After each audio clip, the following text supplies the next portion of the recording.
लाहौर में मजदूरों के आलमी दिन के मौके पर माशी मुश्किलात का शिकार मजदूरों ने माहाना उजरत बढ़ाने का मुतालबा कर दिया।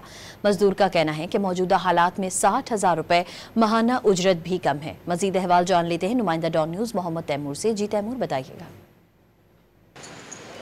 जी बिल्कुल, आज आलमी सतह पर मजदूरों का दिन मनाया जा रहा है। या दिन हो, रात हो, बारिश हो, तूफान हो, किसी किस्म का भी मौसम हो, मजदूर जो है वो रोज़ाना की सतह पर अपनी दिहाड़ी करता है, अपना पेट पालता है और अपने बच्चों का पेट पालता है।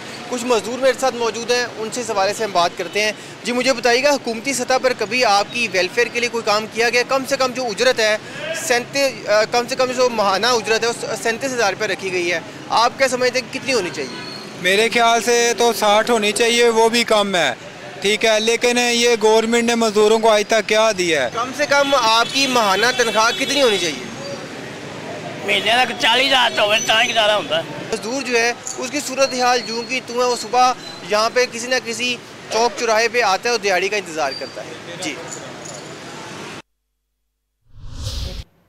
मोहम्मद तैमूर अपडेट कर रहे थे, आपका बहुत शुक्रिया।